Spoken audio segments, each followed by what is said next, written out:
avec tout ce que je traversais à l'époque, j'ai galéré aussi côté financièrement, donc ça n'allait pas arranger les choses. Donc, il fallait bouger. J'ai vite compris qu'il fallait bouger. 1, 2, 3, 4.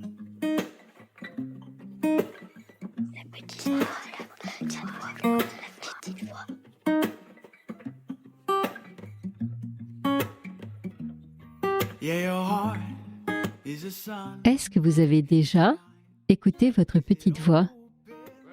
Cette intuition qui souffle ce qu'on n'ose pas toujours entendre. Celle qui pourrait, peut-être, tout changer. Je m'appelle Herveline et comme vous, j'essaye, pas toujours avec succès, de suivre cette boussole intérieure. C'est pour ça que j'ai créé La Petite Voix, un podcast où des femmes et des hommes partagent avec émotion, parfois même avec humour, ces moments où la vie bascule et où tout devient possible. Chaque épisode explore des histoires de nouveaux départs. Une séparation libératrice, une reconversion audacieuse, un burn-out surmonté ou une maladie qui révèle une force insoupçonnée. Autant d'histoires de doute, de peur, mais aussi de courage et de transformation.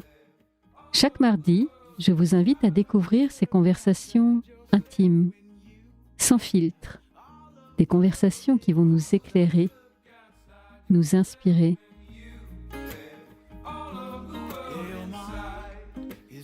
Alors, prêt à écouter La Petite Voix pour entendre la vôtre? La Petite Voix, le podcast. C'est parti!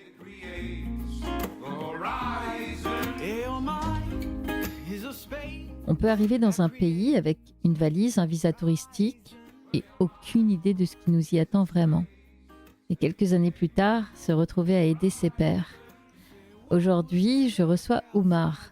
Oumar arrive en France le 12 mai 2017. Les premiers mois sont administrativement complexes, parfois déroutants. Jusqu'au jour où il pousse la porte de l'association Arcat. Là, il trouve une domiciliation, un accompagnement, un endroit où comprendre enfin comment avancer, un vrai point d'appui. 1 an et demi après avoir été accompagné, Oumar fait un choix. Il accepte de rejoindre l'équipe d'Arcat comme médiateur. Cet épisode est enregistré dans le cadre du Podcaston, un événement pendant lequel des podcasteurs consacrent un épisode à une association qui leur est chère. Pour ma part, j'ai choisi de mettre en lumière Arcat, une association créée en 1986 en pleine année SIDA et qui aujourd'hui encore s'engage et lutte pour l'accès aux soins et aux droits des personnes en situation de précarité.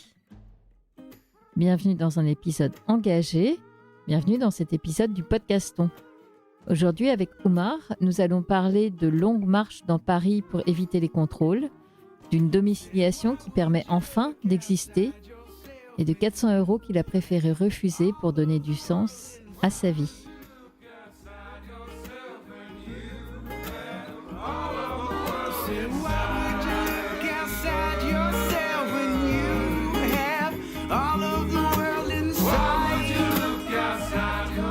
Bonjour Oumar et bienvenue dans La Petite Voix.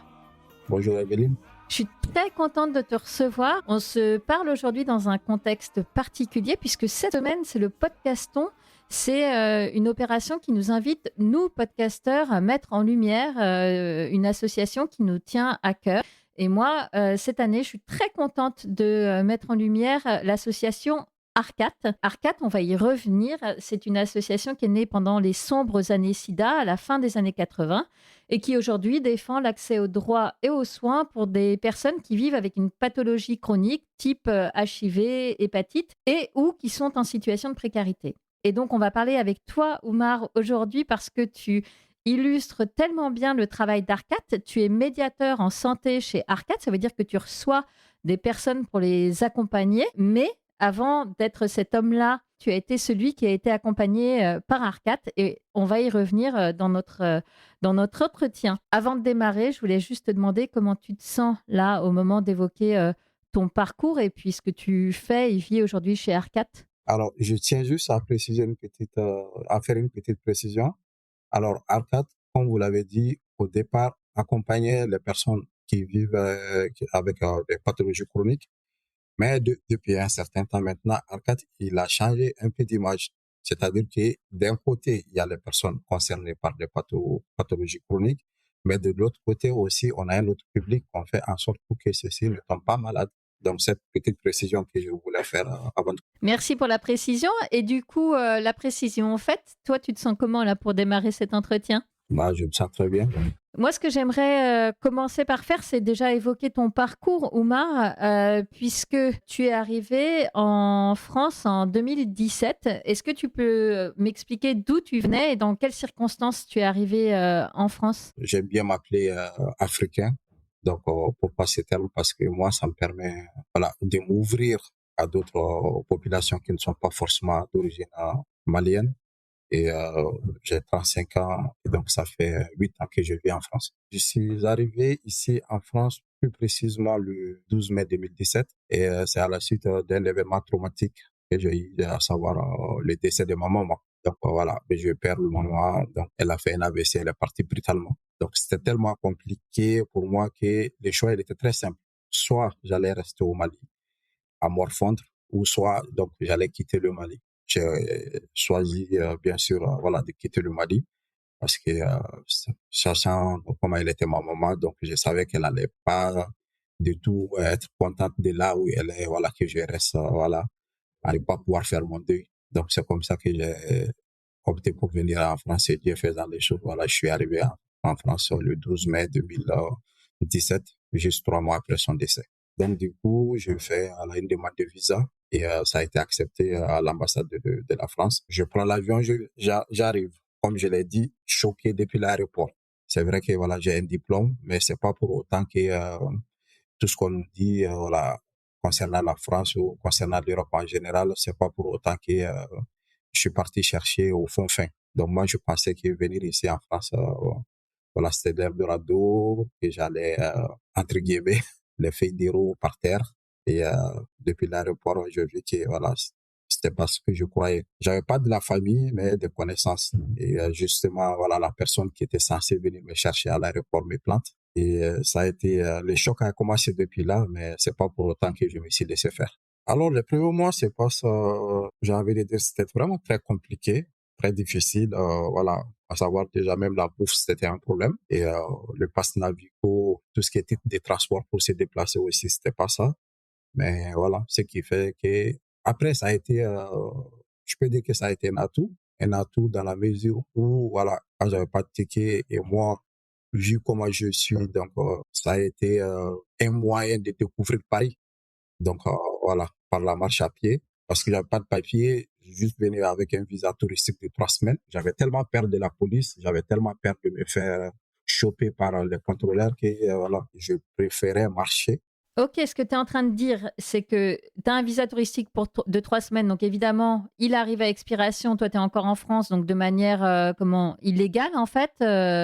Et tu sais que si tu te fais choper, ben, tu peux potentiellement être envoyé au Mali. Donc, pour éviter de te faire avoir, tu évites les transports en commun parce que c'est là où potentiellement tu te fais contrôler, c'est ça? C'est ça. Donc, tu vas marcher des heures et des heures et des heures dans Paris. Des heures et des heures d'avoir à marcher dans Paris. Mais franchement, ça m'a vraiment servi. Donc aujourd'hui, voilà, j'ai plus besoin des GPS, par exemple, pour me rendre voilà, dans telle rue. Donc, je peux dire que j'ai Paris dans ma poche. Donc, voilà. Je crois que c'est aussi à ce moment-là, lors de tes longues marches dans Paris, que tu vas découvrir un problème de santé au niveau du pied, je crois. C'est ça que tu m'as dit? C'est ça. C'est pendant ce long parcours, voilà, on va dire périlleux, que voilà, j'ai commencé à avoir des douleurs au niveau de mon pied, et je n'arrivais pas à comprendre. Plus le temps passait, plus la douleur était de plus en plus atroce. Donc, je demande l'adresse du médecin du monde. Donc, voilà, je me rends là-bas pour des consultations, et c'est après là-bas que j'ai été dirigé à l'hôpital Saint-Antoine parce que j'étais vraiment faible j'étais vraiment faible, donc physiquement. Donc, j'avais des douleurs, donc les médecins, ils n'arrivaient pas à comprendre. Après, vu qu'ils n'ont pas d'appareil pour faire les analyses, j'ai été dirigé vers l'hôpital Saint-Antoine, et c'est comme ça que voilà, je suis rentré dans le système de soins, on va dire. Et je crois que c'est à peu près à ce moment-là de l'histoire que va se faire ta première rencontre avec cet assaut qu'on met aujourd'hui en lumière, Arcat. La première fois que tu es envoyé chez Arcat par l'hôpital Saint-Antoine, ça fait combien de temps que tu es arrivé en France là? Ça faisait à peine 1 an. Et est-ce que tu te rappelles comment l'hôpital Saint-Antoine va te présenter Arcat? Qu'est-ce qu'ils te disent pour t'encourager à y aller? Alors, ce qui m'a vraiment motivé à aller en premier lieu, c'était que voilà, moi j'étais déjà là avec un vivant qui était déjà expiré et que j'avais droit à faire une demande d'aide médicale. Et faute de domiciliation, donc je ne pouvais pas faire de demande d'aide médicale, alors que je savais que ça c'était primordial. Donc Saint-Antoine me parle d'Arcade pour dire que vous pouvez vous rendre à cet assaut pour il ne serait-ce que voilà, pour avoir un accompagnement social, avoir de la domiciliation pour faire une demande médicale. Parce que nous, on a besoin de ce document pour faire une demande d'aide médicale pour vous. On sait que vous êtes arrivé en situation irrégulière parce que vous êtes entré légalement ici en France, mais par contre, pour faire une demande d'aide médicale, il faut une adresse. Voilà, c'est obligatoire. Et donc, on voit que tu y vas pour un aspect administratif qui est nécessaire dans le cadre de ta prise en charge médicale. Est-ce que tu te rappelles comment se passent tes premiers contacts là, avec Arcade, comment tu es reçu, ce que tu te dis quand tu y vas?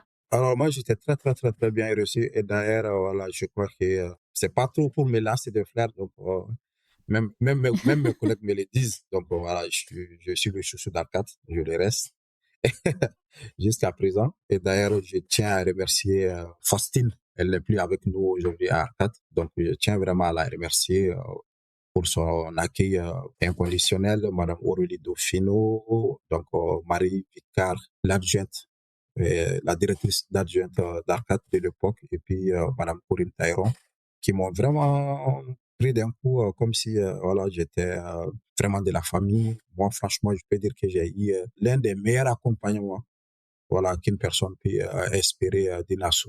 On va dire que ça a été le côté qui m'a redonné le sourire. Donc, je savais pas que avec toutes les images caricaturales qu'on donne voilà, de la France et des Français, donc moi, j'arrive dans une asso où je vois que tout le monde est très gentil avec moi. Je me dis, mais d'où ça vient cette gentillesse? Donc, je me posais des questions quand j'arrivais. Moi, ça m'arrivait de venir même sans rendez-vous. Parce que Dieu faisant les choses, juste après ce temps, au moment où je connais Arcade, Dieu avait fait aussi que j'avais pu avoir un petit contrat de travail à côté. Donc, ce qui fait que je venais sans rendez-vous, j'ai posé tellement de questions. Donc, mais à chaque fois, j'étais reçu avec la plus grande joie possible.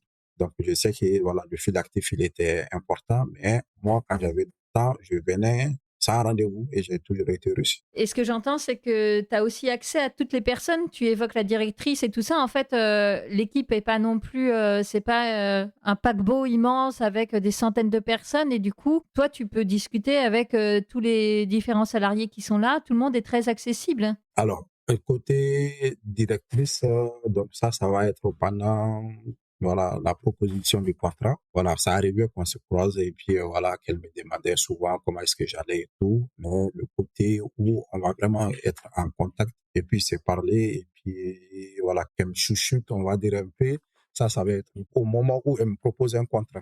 Sinon, les autres, franchement, j'avais accès aux autres personnes, voilà, quand j'avais vraiment, on va dire quand je venais, quoi. Concrètement, là, quand toi tu y vas, envoyé par l'hôpital Saint-Antoine, est-ce que tu peux me dire de manière très concrète et matérielle, qu'est-ce que Arcade va t'aider à faire et qu'est-ce que ça va changer pour toi? Donc, Arcade va me donner en premier lieu une domiciliation pour avoir une couverture maladie. Donc, Arcade va m'aider aussi, voilà, quand je vais commencer avec la démarche de mes titres de séjour. Donc, Arcade va m'aider aussi à faire, à travers la juriste Faustine à l'époque pour faire la demande de titre de séjour. Et ensuite, Arcade va m'aider à faire une demande de logement. Une fois le titre de séjour obtenu, Arcade va m'aider aussi à faire l'ouverture de mon compte au niveau du Pôle emploi. En gros, voilà, je suis ce que je suis aujourd'hui en partie grâce à Arcade. Ce que tu décris là, c'est qu'ils vont t'aider sur tous les aspects administratifs, logistiques du quotidien. Ce que tu me disais quand on a préparé ensemble l'entretien, c'est que ta première demande, elle était liée au fait d'avoir une domiciliation parce que tu disais, sans cette domiciliation, par exemple, tu ne pouvais même pas ouvrir de compte en banque, c'est ça? C'est ça. Donc, sans cette domiciliation, normalement, il fallait pour toute première personne, ça, parce que ça fait des preuves de présence. Donc, voilà, il faut qu'on le dise, la France est un pays de preuves de présence. Voilà. Donc, pour avoir plus de preuves de présence, donc, il faut l'ouverture d'un compte. Et puis aussi, ça sert aussi quand on arrive à trouver voilà, un petit contrat à côté aussi, bah, il faut que l'argent il soit viré par un compte bancaire. Et ça, c'était vraiment primordial à l'époque. Avec la domiciliation, c'est vraiment une porte d'entrée, j'ai envie de dire, du système français. Mais merci de le repréciser parce qu'en fait, c'est des choses dont on ne se rend pas compte en fait quand on vit ici et qu'on est né et qu'on a grandi ici. C'est des choses qui pour nous, pour le coup, sont comme acquises. Moi, il a fallu que j'attende cet échange avec toi pour mesurer qu'en fait, toutes ces choses-là de domiciliation, de compte en banque, de couverture maladie ne sont pas acquises, pas dans des cas comme le tien. Et que du coup, un accompagnement comme celui d'Arcat, il est nécessaire parce que j'imagine que quand on débarque comme ça en France, mais tout ça, c'est incompréhensible, quoi. Vous n'avez pas les codes pour de vous-même savoir vous débrouiller au milieu de tous ces papiers, etc., quoi. Dans toutes les administrations ici en France, dès qu'on se présente, la première des choses qu'on nous demande après l'identité, c'est la domiciliation. Voilà. Avez-vous une adresse? Je crois que tout le monde doit le connaître. Soit vous donnez votre adresse personnelle si vous avez un logement, soit vous donnez une domiciliation administrative, ou soit si vous êtes hébergé donc, par un tiers. Mais pour toute demande ici en France, au niveau de l'administration quand même, ça, il faut le donner. Même moi, à l'hôpital, quand j'ai commencé le CV à l'hôpital, voilà, à chaque fois, on me demandait, voilà, c'est quoi votre adresse? Donc, malheureusement, j'avais pas d'adresse à l'époque. Je disais à chaque fois, pour le moment, j'avais pas d'adresse jusqu'à ce qu'on me donne la domiciliation. Et puis, je commençais à recevoir les courriers, que ça soit de l'hôpital, de l'assurance maladie. Donc on voit bien quand même à quel point Arcat va jouer un rôle majeur et d'un point de vue purement pratique dans ton installation en France et puis même d'un point de vue psychologique, quoi. C'est quand même un endroit où tu te sens bien, où tu te sens accueilli, aidé, etc. Tu le dis d'ailleurs, t'emploies comme une deuxième famille. À quel moment, parce que là tu es en train d'être accompagné, j'expliquais en tout début d'entretien qu'aujourd'hui tu travailles chez Arcat. Et à quel moment se fait le switch? Combien de temps il va se passer avant qu'on te dise, bah tiens, en fait, Oumar, est-ce que tu viendrais pas rejoindre nos équipes? Je crois que c'est au bout un an et demi, un beau jour comme ça, pendant que j'étais avec Madame Mathilde Vion, à Alcat, à plusieurs pôles. Donc, elle fait partie du pôle insertion, c'est-à-dire une fois le titre de séjour obtenu. Donc, il y a tout un pôle qui accompagne aussi les personnes à avoir un travail. Donc, c'est elle qui me dit, ah tiens, il y a un poste de médiateur voilà, qui va bientôt mis chez nous ici à Arcade. Je crois que ton profil il est vraiment intéressant pour ce poste. Pour remettre dans le contexte, déjà toi, tu nous l'as dit, tu avais fait des études au Mali.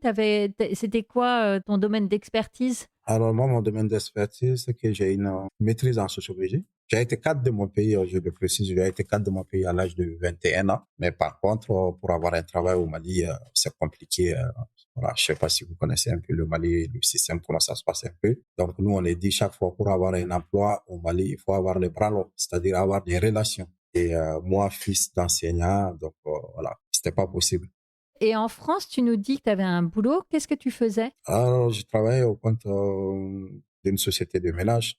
J'avais pas le choix. Et puis, nous, on le dit chez nous facilement au Mali, tout travail, voilà, qu'on fait dans ce monde, dis-toi bien qu'il y a quelqu'un qui a réussi dans ce travail. Donc, ce n'est pas pour dénigrer ou quoi que ce soit. Donc, moi, je suis là et je ferai n'importe quel travail à partir du moment où je gagne, où je reste, voilà, digne, si c'est un travail digne. Donc, moi, je suis prêt à le faire.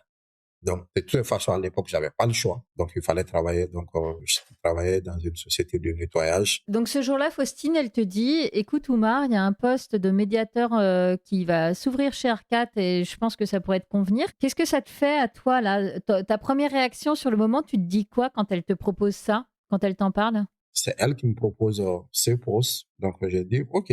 J'étais déjà, voilà, très, très, très, très, très honoré qu'on me propose ce boulot. Et puis, moi, la formation que j'avais eue au Mali, la sociologie, et puis travailler dans le milieu social. Donc, je me dis, OK, bah, mes études auront du sens en fait. Donc, du coup, j'ai dit, bah, avec plaisir. Toi, dès qu'elle t'en parle, tu te poses pas trop de questions, ça te semble assez évident de rejoindre Arcat. Donc, il y a ce côté, je me dis que, OK, ben, mes études ne seront pas vaines, donc, ça a du sens. Et surtout, le côté où je me dis, à un moment donné dans ma vie, j'ai été accompagné, j'ai été bien accueilli, donc, et pourquoi ne pas faire de même? C'est surtout ce côté qui a fait que, voilà, j'ai vraiment signé à Arcat. Ce côté où je sais que je peux donner, voilà, ce que j'ai réussi aux autres. Et est-ce qu'il y a des choses qui pourraient, à l'époque, te faire hésiter de rejoindre Arcat? Des choses qui te questionnent? Juste le côté salaire, parce que perdre plus de 400 € d'un coup, donc ça pouvait. Donc c'est pas évident. Ça avait vraiment un coût, voilà, très élevé. Mais c'est pas pour autant que je ne l'ai pas signé. Je le signe vraiment sans hésiter, hein, parce que je sais qu'en venant chez Arcat, donc j'allais pouvoir aider mes frères et sœurs africains.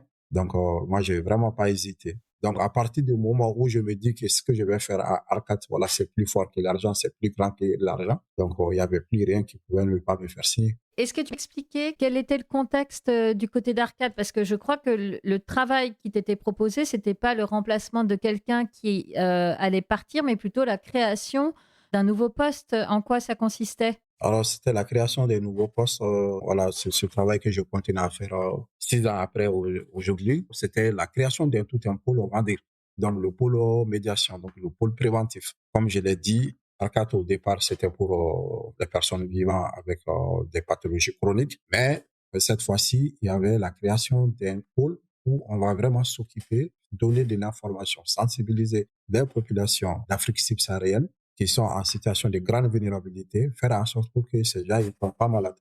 Et donc, la cause, elle était vraiment très noble. Donc, je ne pouvais ne pas signer, raison pour laquelle j'ai accepté. Je savais qu'en venant à Arcat en tant que salarié, je savais que les personnes n'auront plus de galère pour avoir la domiciliation, parce que moi, le temps que j'ai mis pour faire une demande d'aide médicale quand je suis arrivé, c'est parce qu'il n'y avait pas d'adresse. Donc, je savais que, voilà, mes frères et sœurs africains, ils allaient plus galérer parce que j'aurais le pouvoir de changer, on va dire, de vie. Ce que tu dis, au-delà de ton cas à toi, c'est que du coup, il y avait du côté d'Arcat une évolution, c'est-à-dire que là, vous alliez être 2 à devenir médiateurs, qui avaient dans votre mission une grande dimension préventive dans la santé, pas juste on accompagne la guérison, mais on fait beaucoup, beaucoup de prévention pour éviter justement d'avoir à parler un jour de guérison. Et il y a une autre spécificité, c'est que toi, ton job, c'était de t'adresser uniquement aux populations subsahariennes africaines. Ça, c'est un vrai parti pris d'Arcade que d'avoir des spécialités par type de population. Toi, c'était pour la population subsaharienne, mais il y a potentiellement d'autres populations qui peuvent être touchées, c'est ça? À la base, voilà, je sais pas comment ça se passe au niveau de la direction et tout, mais il y a des projets. Donc, il y a des projets, il y a des financements. Donc, je crois qu'à l'époque, c'était ça. Donc, Afrique subsaharienne et caribéenne, je crois. C'était ça à l'époque. Donc, voilà, avant la création du pôle, je crois que c'était bien ça. Mais c'est pas pour autant qu'on va refuser les autres. De toute façon, il y a d'autres professionnels, par exemple. Il y a le Punto qui s'occupe aussi tout ce qui est voilà, Amérique latine, voilà, tout le Brésil et autres. Moi, quand j'ai signé mon contrat, donc la spécificité dans mon contrat, c'était Afrique subsaharienne et caribéenne, je crois. C'était ça. Est-ce que tu te rappelles de ce que tu as ressenti au moment de ta prise de poste, dans tes tout premiers accompagnements? Comment ça s'est passé pour toi à ce moment-là? Au tout début, donc, comme je l'ai dit, moi, j'ai toujours été chouchouté, on va dire, à 4. Il n'y avait pas vraiment de difficultés majeures, hein. Il n'y avait pas de difficultés. Et à chaque fois qu'il y avait un petit souci, donc, voilà, je venais voir ma responsable, ou soit, voilà, je demandais conseil aux autres collègues qui étaient déjà à Arcat. Donc, c'est l'une des forces même d'Arcat, la complémentarité qui existe là-bas à Arcat. Donc, on est une famille, c'est comme si on se connaissait il y a des années, quoi. Comme si on se connaissait dans un autre monde.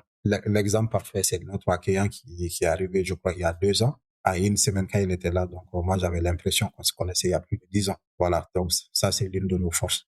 Donc moi j'avais pas de difficultés majeures. Et sans parler de difficultés, mais est-ce qu'il y a dès le départ des accompagnements qui t'ont plus marqué que d'autres? Ouais, des accompagnements qui m'ont vraiment marqué. Voilà, quand quelqu'un te dit par exemple je te dois la vie, Dans quel contexte tu as pu entendre ça? dans un contexte où c'était pas forcément voilà mon rôle. Donc, moi, je fais partie du pôle préventif, comme je le disais. Donc, à l'époque, nous, on partait faire des dépistages dans les sorties de métro. Donc, c'est ainsi que un beau jour, comme ça, je vois deux jeunes hommes et voilà, qui étaient là en train de causer. Donc, moi, je me propose un dépistage. C'est quel type de dépistage tu leur proposes? VIH? Et ouais, VIH, hépatite B, hépatite C. Vraiment, vous allez dans la rue au contact des gens et vous leur proposez les dépistages? Oui, c'était plusieurs sorties de métro, Rosa Parks, Saint-Denis, au Château Rouge, Marcadet, voilà, etc. Un beau jour comme ça, des jeunes hommes qui causaient et tout. Donc, je les approche. Ensuite, je leur propose de faire un dépistage. Le test du dépistage, il sort positif au VIH pour l'un d'entre eux. Donc, VIH au Mali, on est tellement stigmatisé. C'est pas la maladie qui tue, mais c'est le regard des autres. Et puis, le préjugé autre qu'il avait. Donc, lui, il pensait que VIH, sa vie allait finir. Il avait pensé au suicide et tout. Le simple fait même de manger avec quelqu'un dans un plat qu'il allait transmettre la maladie et tout. Moi, je l'ai accompagné. On va dire alors que moi, je fais partie du pôle préventif. Normalement, une fois qu'il est concerné par une pathologie chronique, donc il n'est plus dans mes missions. Mais je reste quand même avec lui, donc pour le rassurer, pour lui dire qu'il a une autre vie. Une personne qui vit voilà, avec le VIH a la même espérance de vie qu'une personne séronégative. Je partage un repas avec lui, on mange dans les mêmes récipients. Il m'appelle, voilà, moi je l'accompagnais dans la rue pour faire ses achats. Donc il avait le feu vert de m'appeler à n'importe quelle heure. Donc je lui ai donné le feu vert, il peut m'appeler à n'importe quelle heure, voilà. Et donc cet accompagnement a vraiment marqué. Et là aujourd'hui, ce jeune homme, il est là, ici, il vit en France. Il a un titre de séjour parce qu'après il a fait une demande d'asile qui a abouti. On l'a aidé, on va dire, à obtenir ses titres. Aujourd'hui, il travaille, il est vraiment inséré dans la société. Donc, ça m'a vraiment marqué. Ah oui, j'imagine. Ce qui va se passer, c'est qu'en fait, ce pôle médiation qui a été créé au moment où toi et je crois un de tes collègues l'avaient rejoint, ce pôle médiation, il va avoir tellement de succès, ça va aller un peu plus loin et il va y avoir un lieu dédié qui va être créé qui s'appelle le Repère. Est-ce que tu peux, et où tu travailles aujourd'hui, est-ce que tu peux le présenter, s'il te plaît? Me voici dans les locaux du repère. Il y aura tellement de succès le pôle, il devient un dispositif. Tout un dispositif à part, avec une juriste, une assistante sociale, des médiateurs en santé, une coordinatrice. On va dire, on est, entre guillemets, autonome quand on fait les dépistages chez nous. Donc, une fois qu'il y a un résultat positif, que ça soit le VIH ou les autres pathologies chroniques, hépatite B ou C, donc on les oriente vers le pôle d'accompagnement d'Arcat. Ce fameux Repère, il a été créé en quelle année? Il a été créé en 2022. C'est un lieu où on accompagne les personnes qui sont en situation de précarité. Quand ils viennent au repère, la porte d'entrée, 90% de notre fil actif, quand ils viennent ici, c'est pour avoir une domiciliation. Donc, on a eu tellement de succès qu'on a notre propre domiciliation. La maison mère qui est Arcat à Bizanval, elle a sa domiciliation. Nous, on a notre domiciliation à nous. Et quand ils viennent, ça va être la porte d'entrée, ça va être la domiciliation. Sauf que nous, on va pas juste faire une domiciliation et puis les laisser partir. Donc, la prévention, qui est voilà, notre domaine de prédilection, donc ils ressortent avec un dépistage du VIH, d'hépatite B et C, plus voilà, un entretien social, une demande d'aide médicale ou une demande de complémentaire santé solidaire. Voilà, ça dépend des situations des personnes. Et puis, ça peut arriver aussi qu'il y ait voilà, un entretien juridique quand les conditions le permettent. Et je tiens juste à préciser aussi que nous, les médiateurs ici au repère, on a plusieurs casquettes. Moi, par exemple, je fais de l'ouverture de droit, donc à savoir tout ce qui est demandé de médical CSS. Je fais des accompagnements physiques, que ça soit dans les hôpitaux ou que ça soit dans les CPM. Et porte aussi souvent cette casquette de conseiller conjugal parce que les personnes qu'on reçoit ici aussi au repère souvent, donc ils sont en couple, voilà, c'est des couples femmes enfants plus les enfants, donc ça peut arriver. Donc en cas de dispute, donc souvent voilà, on intervient. On a plusieurs casquettes. Les médiateurs ici, on est entre guillemets souvent des juristes. Il y a des formations qu'on finance, qu'Arcat propose. Donc on a les bases, on sait qui peut ou pas faire une demande. En fait, vous, les médiateurs, ce que j'entends, c'est que ton quotidien, c'est d'aider ces populations en situation de vulnérabilité à y voir clair dans leur vie ou leur installation ici en France. Donc, ça va toucher tous les domaines. Évidemment, souvent, comme tu le dis, on vient d'abord vers vous pour des points très administratifs et la domiciliation, c'est vraiment la clé d'entrée. Mais vous allez profiter de ça, en fait, pour sensibiliser plus largement et notamment vous assurer qu'en termes de santé physique, en termes de santé mentale, ben, en fait, les personnes vont bien et si c'est pas le cas, vous avez ce côté, comme tu dis, très, multicasquette avec des connaissances dans plein de sujets différents pour après pouvoir peut-être orienter quand c'est nécessaire, peut-être vers un juriste, peut-être vers un médecin, peut-être vers, à chaque fois un expert référent, quoi. Mais vous avez cette vision très, globale, quoi. C'est exactement ça. On a cette vision qui est vraiment très large. Et plus souvent, vu que c'est nous la porte d'entrée, ça fait que on arrive à capter les émotions des uns et des autres. Donc, on arrive aussi, les gens nous font confiance, très généralement. Donc, avant d'envoyer chez la juriste ou chez l'assistance sociale, vu que les médiateurs, nous sommes un peu la porte d'entrée. Donc, très généralement, c'est avec nous que tout commence. Toi, là, en phase 2, tu comprends exactement ce qu'ils sont en train de traverser puisque tu l'as toi-même vécu 10 ans en arrière, en fait. J'imagine que ça joue, non? Oui, ça joue beaucoup. De toute façon, pendant mes entretiens, c'est ce que moi je l'ai dit. Et quand on regarde la population migrante ici en France, rares sont ceux qui sont venus avec un visa de travail. Donc, c'est ici que les gens, ils arrivent et puis ils se battent pour avoir, avec le temps, la carte de séjour. Donc, de ne pas se décourager. Dès qu'on quitte son pays, donc, on n'a plus le choix. Il faut vraiment se battre pour avoir une vie meilleure. Mais nous, on les incite vraiment à ne pas avoir de problème avec la police, de ne pas frauder. Donc, voilà, de rester vraiment calme et puis de travailler. Quand ils viennent, franchement, ils le vivent parce que je ne sais pas si les gens sont si la population française, elle est au courant, mais vivre ici sans titre de séjour, c'est une condamnation. Ben, c'est pas un crime, c'est pas un délit aux yeux de la loi. Donc, soit vous n'avez pas de papier, donc on peut juste vous rapatrier dans votre pays. Donc, c'est pas un crime, c'est pas un délit. Mais par contre, les sans-papiers le vivent comme une condamnation. Donc, moi, je suis passé par là. Voilà, personne n'est mieux placé, voilà, que de le faire, cet entretien motivationnel, voilà, on va dire. Oui, il y a quand même une dimension psychologique qui est importante parce que ce que tu pointes là de ces personnes sans papier, et dans ton cas, c'est ce que tu nous disais pour toi, il y a une grande insécurité en fait. Tu es toujours un peu sur le qui-vive. Donc toi, quand tu reçois ces gens-là, j'imagine qu'il faut apporter beaucoup de réassurance, de confiance. Enfin, ouais, il y a une dimension très psy dans ce que tu fais aujourd'hui aussi. C'est ça. C'est pourquoi j'ai dit qu'on a plusieurs casquettes. Souvent, on porte même des casquettes dont on n'a même pas connaissance. On s'y plaît bien dedans. Oui, j'ai l'impression quand t'en parles que tu es toujours animé par ce qui t'a donné envie de prendre ce poste-là il y a quelques années, quoi. Tu te sens toujours très à ta place et tu le fais avec grand plaisir. C'est ça. Très à ma place. Voilà, je gagne ma vie dedans et en plus de ça, je sais que j'arrive à faire bouger les choses. Ça, c'est une cause qui me tient vraiment à cœur.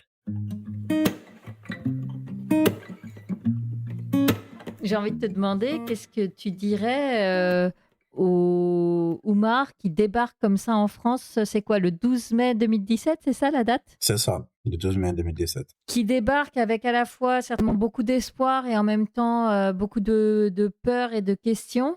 Qu'est-ce que tu aurais envie de lui dire là maintenant avec le recul?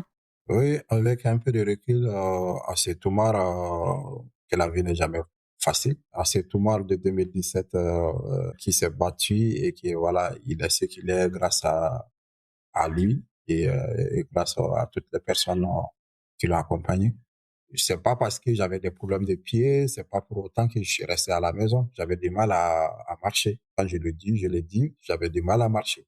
C'est tout mois de 2017, il pouvait même pas courir pour aller prendre le bus. Donc, il arrivait que je n'arrivais pas à rentrer souvent dans le métro. Le métro, il était là, les deux portes s'ouvraient grandement et le temps de monter souvent alors que j'étais déjà sur le quai, j'avais pas assez de force physique pour rentrer dans le métro. Donc, c'était compliqué, mais c'est pas pour autant que je suis resté à la maison. Donc, avec tout ça, donc, moi, je bougeais jusqu'à ce que j'ai rencontré un monsieur qui faisait du ménage. Donc, il nettoyait les parties communes d'un immeuble. Donc, je me suis rapproché, malgré mon état de santé déplorable. Je me suis rapproché, je lui ai demandé si toutefois, voilà, je pouvais venir apprendre le ménage. Parce qu'au Mali, c'est pas un boulot que je faisais. C'est vrai que je nettoyais ma chambre, que je nettoyais la chambre de ma maman, voilà. Mais là, nettoyer les parties communes, donc ça, c'était un truc qui était nouveau pour moi.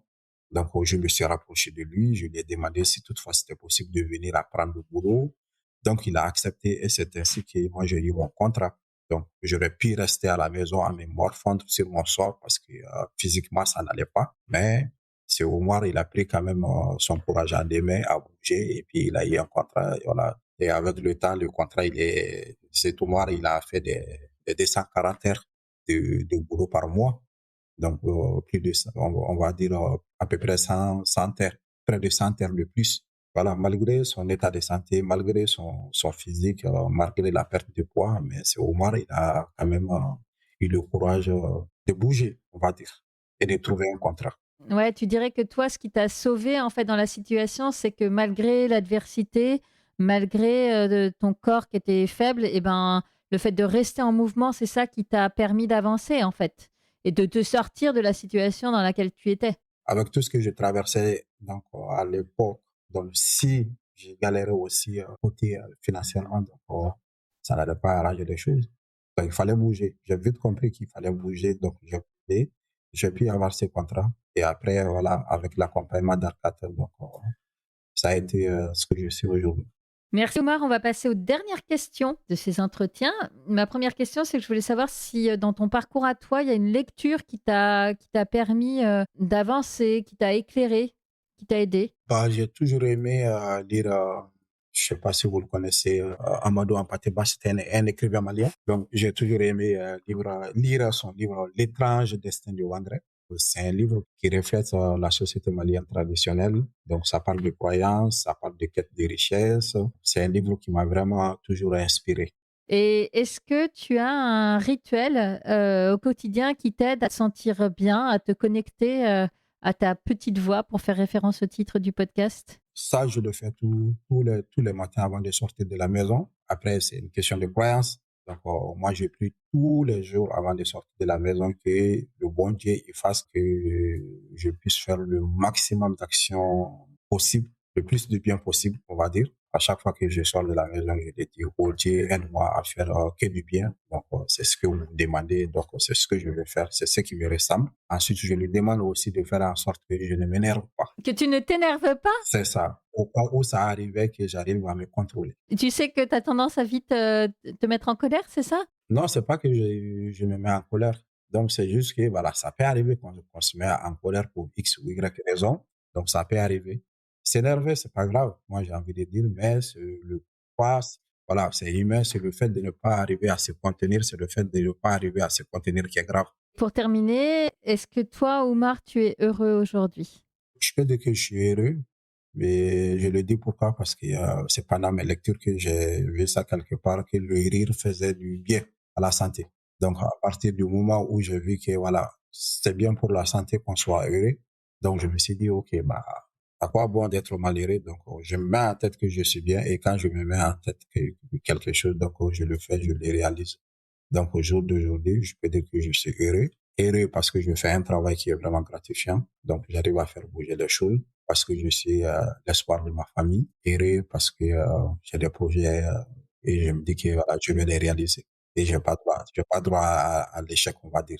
Donc, quand on sait qu'on n'a pas droit à l'échec, donc on ne peut pas ne pas être heureux. Ça fait une vie effectivement bien remplie et oui, quand on peut y donner autant de sens que ce que tu fais aujourd'hui chez Arcat, évidemment que ça participe à ce bonheur-là. Oumar, je te remercie d'avoir partagé ton parcours, d'avoir partagé aussi ce que tu vis et fais aujourd'hui chez Arcat. Je trouve que c'était le meilleur moyen de mettre en lumière les actions de l'association.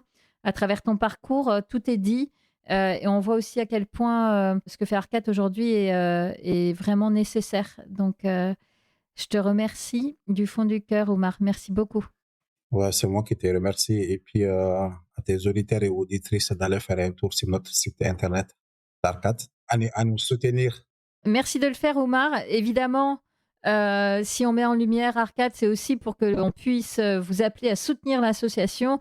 Je vous le dis, tous les liens pour soutenir Arcade, le lien vers le site, etc., tout ça, c'est dans les notes de l'épisode. Donc, allez-y, cliquez et soutenez Arcade qui en a besoin. Merci beaucoup, Oumar. Yeah, your heart is a sun and it shines as it opens. Well, your heart is a sun and it shines as it opens. Voilà, La Petite Voix, le podcast, c'est fini pour aujourd'hui. Si vous avez aimé cet épisode, parlez-en autour de vous. Le bouche à oreille, c'est magique pour faire découvrir un podcast.